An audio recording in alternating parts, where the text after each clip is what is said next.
Channel 503. I'm Christy, Chow, and this is the 1 o'clock report.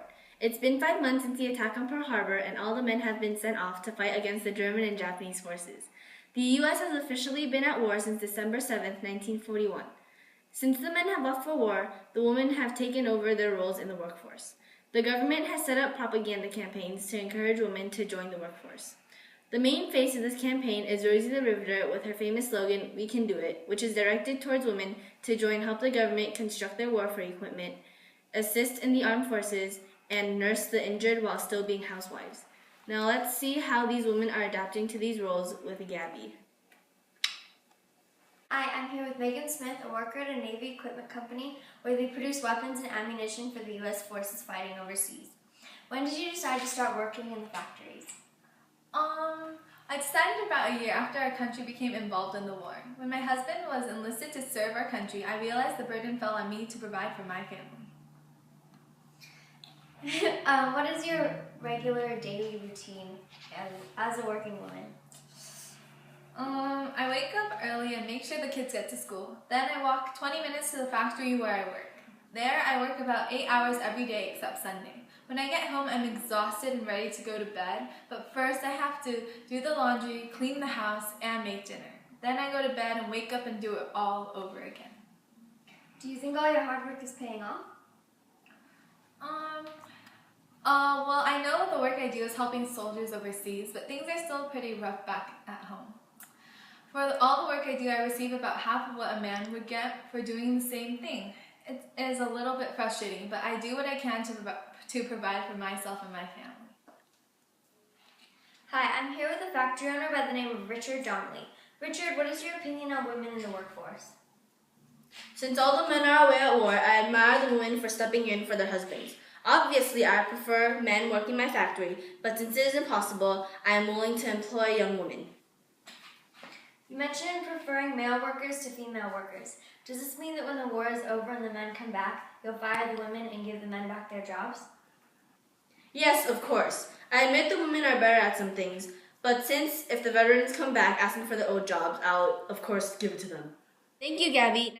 Now let's go to Amanda with the statistics on the production of warfare equipment since women have joined the factory and the stats of women in the workforce. As you can see on the chart, According to the U.S. Department of Labor, the percentage of women working in the industry was estimated to be around 6.3% in the iron and steel field, 5.7% working in the automobiles field, 43% working in textile mills, and 75% working in apparel clothing fields.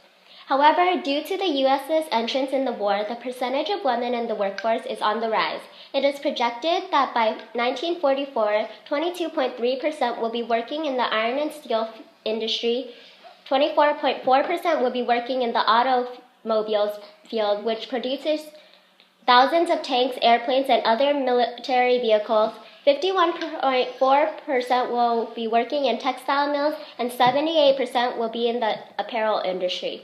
When surveyed if they would continue to work in the post-war period, 75% of the women surveyed said yes. In addition, 86% of the women surveyed wanted their post-war jobs in the same industrial group as their wartime jobs. Back to you, Christy. We'll be right back after this short message. Welcome back to Channel 503 News. Now let's go to Jennifer with a report on women Air Force service pilots and Women's Army Corps.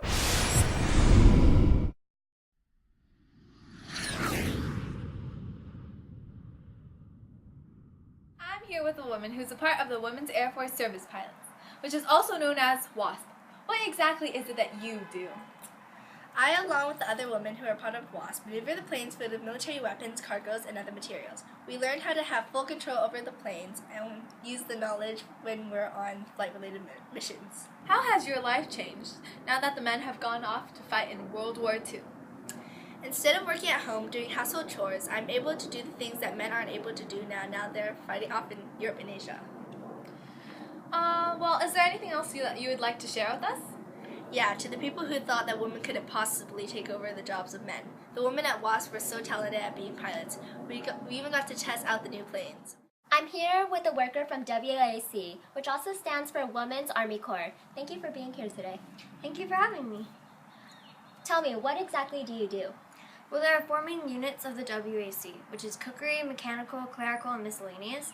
Currently, I'm a cook, but some days my coworkers and I get put into different units. How did you get this job?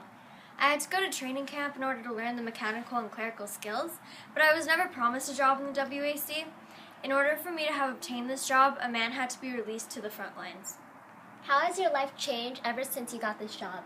Not only am I a housewife, but I am also part of the women's branch of the United States Army. Do you think that holding a position in the WAC has made you stronger? Yes, I do believe that working in the WAC has made me stronger, because I am now able to do the jobs that the men originally had, since they're off at war. This is Channel 503. I'm Christy Chow, signing off.